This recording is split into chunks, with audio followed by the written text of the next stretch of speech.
You are listening to Get Out of Your Own Way, the podcast about self-sabotage, emotional intelligence, and overcoming our limiting beliefs to pursue the lives we were meant for. My name is Brianna Wiest, and my book on self-sabotage, The Mountain Is You, Transforming Self-Sabotage into Self-Mastery, will be out in June. Today we are here to talk about uprooting, the sabotaging behavior that stops you from blossoming. Uprooting is a term that I came up with to describe one of the most common self-sabotaging behaviors that I see. So uprooting, to put it as simply as possible, is just not staying the course with anything. It's moving, changing jobs, shifting friends, rethinking your approach, getting in and out of relationships. It's when you always have big ideas, but there's minimal follow-through. So you're motivated at the beginning and then it just constantly drops off. So uprooting is when you're okay with sprouting but never blossoming.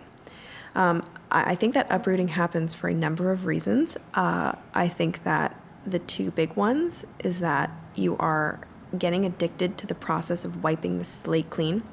You get inspired by this whole new life, this whole new plan, this whole new idea. And then what happens is you don't have adequate coping mechanisms for when things get hard. And they will always get hard. There will always be challenges. It will get difficult. It will stop being inspiring eventually. But if you don't follow through those valleys, you never get up to the peaks. If you don't deal with the time at which, it's after you've been so inspired and you've embarked on this whole new life path. Okay, everything's set up. It's so inspiring. You've uprooted. You're in a new city. You're starting a new job. You have a new passion project. You're feeling it so deeply. Then everything kind of starts to settle down and real life picks back up. Real life picks back up with conflicts and challenges and struggles. And if you have no way to deal with that, you start to shut down and you think that the problem is what's happening around you, and it's really what's happening within you. I see people uprooting. I see it a lot in business. I see people who need to make serious changes, like fiddling with the fonts on their websites nonstop, or changing these really minute, insignificant details when there's a much bigger issue at hand that needs to be addressed.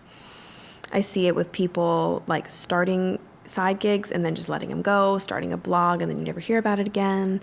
It's when you fall in love with the idea of something but not the practice of it. So I think that you love the elevator pitch. When you're in an elevator with someone, they're like, what do you do? And you have one sentence to tell them. And I think people fall in love with the line of the sentence that could add. Well, I do this and I do this. But you never really stop to think about what the day-to-day of it is. And when you're choosing even a career, people think about the elevator line and they don't think about the day-to-day. Everyone thinks, I want to be a CEO. Day-to-day, do you? Writers, obviously the one I would be most familiar with. I see it all of the time. They say they want to be a writer until it comes to writing multiple articles a day, thousands of words a day, and then all of a sudden they don't want to live like that. And you know what? I don't blame you. It's not for everyone. It's not fun all the time. I hear you. I totally understand that. But you have to power through it. You have to get through it. You have to do it anyway to get to where you want to be. So uprooting happens when we want to stay distracted from the big problems, but also because we have no way to handle them. So no matter what we do in life, no matter how much we think we love our jobs, how much how passionate we are about our side gigs or whatever we're investing in, there are going to be obstacles. That's just part of the path. It is part of the journey. There are going to be hard days. Even when you are living your passion and your purpose, there are going to be days you wake up and think, I so do not feel like doing this right now. There are going to be problems you come up on where there's a difference of opinion of you and who you're working with. You started something and you realize, what, this isn't working out. But if you don't learn to stay the course, if you don't learn to give it time, you're never going to see the success that you really want, because things take time to grow and build and develop. I think they usually say for a new business, you need to wait, I think it's 2 years before you're usually making a profit. I believe that's usually the typical advice that's given. 2 years of a new business before you should expect to really start seeing any kind of return. And I know that at a new job, you need to give it at least 1 year. You need to give it at least a full year to get acclimated to your new life, your new environment, your new role, before you can really determine whether or not you like it. And you need to give your business time. You need to give your business time to grow. And, it's scary in the first few weeks or months because, it feels like it's not working out, but you haven't given it enough space or time for it to work out, for it to blossom. You haven't been nurturing it, watering the plant, giving it light for long enough. You just uproot it right after it's sprouted, and you're wondering why, you're growing into where you really want to be. Relationships are so similar too. At the beginning, it's all just magical and inspiring, and you're all swept away by one another. And then real life starts. Real life kicks in. Real relationships kick in.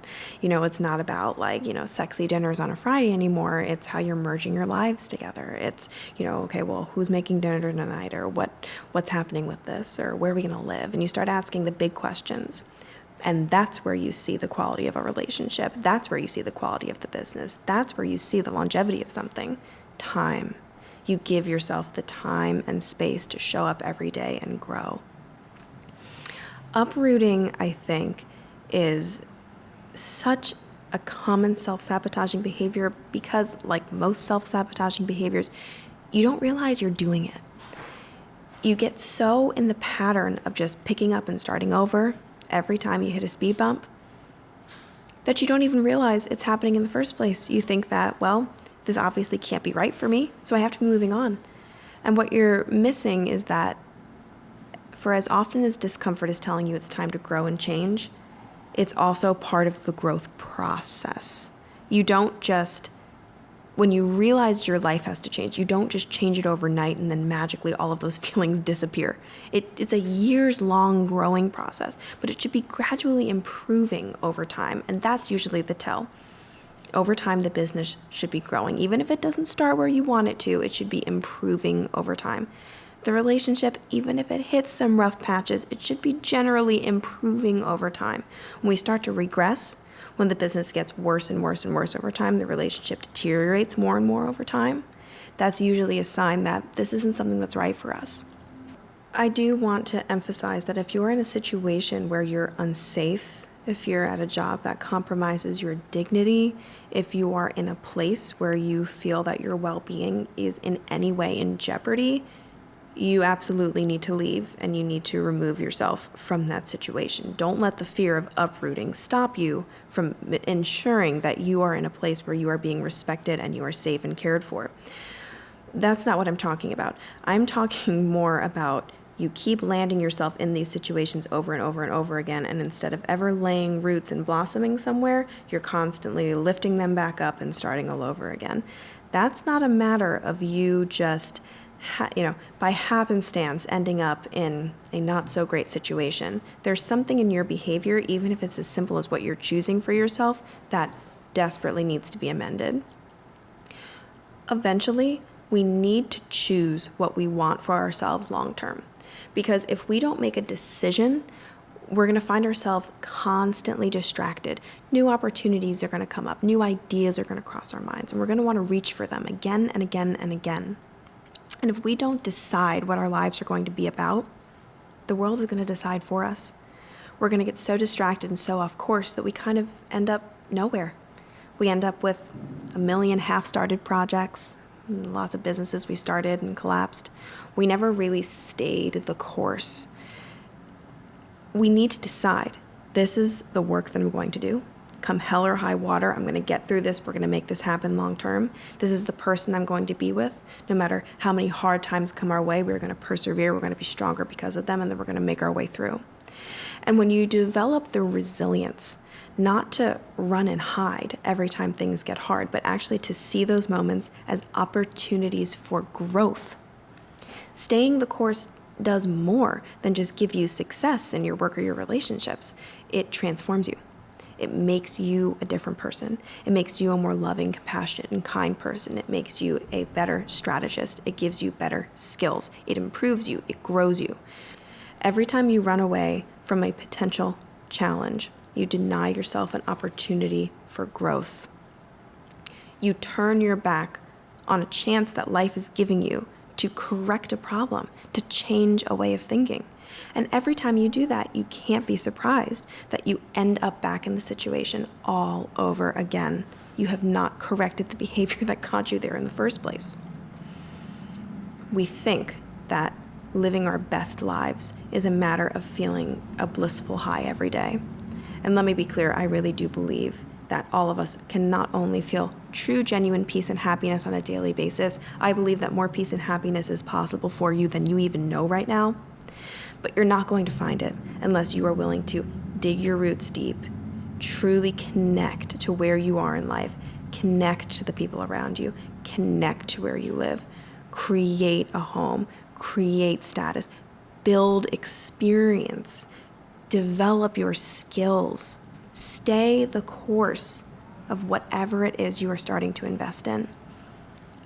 The outcome, the ROI, so to say, of whatever you stick with is going to be far, far, far greater than jumping around to every new, bright, shiny thing that happens to capture your attention.